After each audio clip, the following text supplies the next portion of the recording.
What if I told you you can start investing today with just $100? No finance degree, no stock picking skills, no get-rich-quick nonsense. Just a simple step-by-step beginner plan. Most people delay investing because they think $100 is too small. But the truth is, investing isn't about the amount. It's about building the habit. And in this video, I'll show you exactly how to start investing with $100 in 2026, the smart way. And stay with me until the end, because I'll share the one mistake that destroys most beginners before they even get started. Step 1. Fix the foundation first. Before investing your first $100, ask yourself, do I have high-interest debt? If yes, paying that off might be a better first move. Do I have a small emergency buffer? Even $500, $1,000 saved can protect you from panic selling later. Investing works best when you don't need the money next month. This is long-term wealth building, not short-term survival.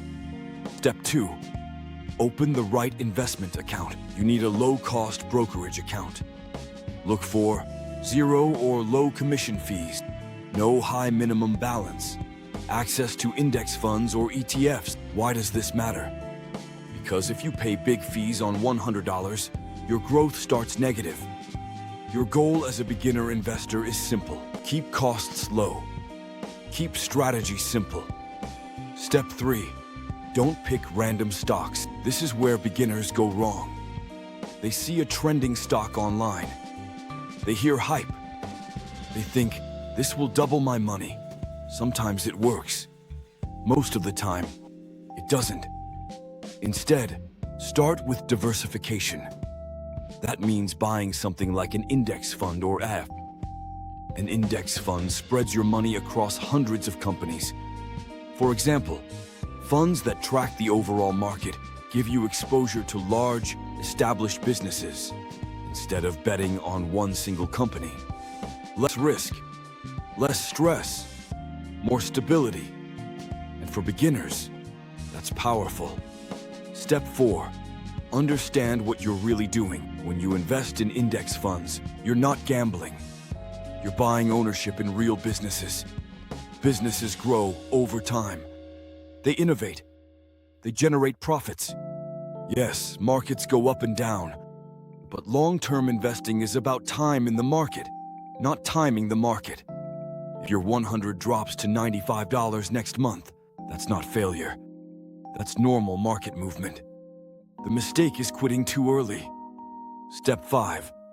Think long-term from day one. Here's something most people underestimate. Consistency beats intensity.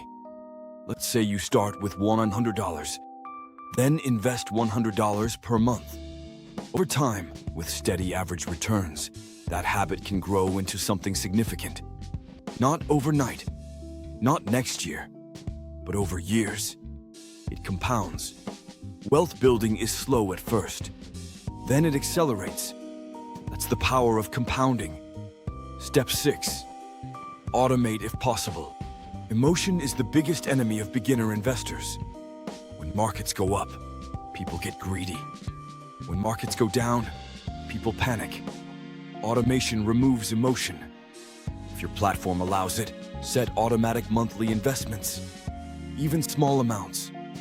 You're building a system, not chasing excitement. The biggest beginner mistake, trying to double $100 quickly. That mindset leads to risky trades, high volatility assets, and emotional decisions. Your first 100 is not about massive returns. It's about identity. You are becoming an investor.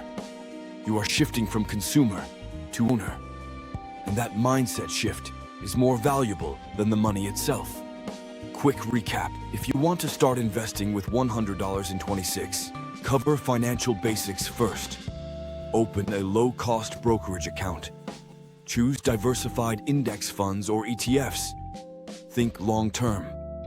Automate and stay consistent. That's it.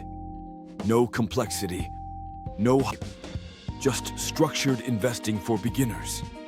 If you found this beginner investing guide helpful, Make sure you're learning consistently, because wealth isn't built in one big move. It's built through small, smart decisions repeated over time. Stay with the process and let consistency do the heavy lifting.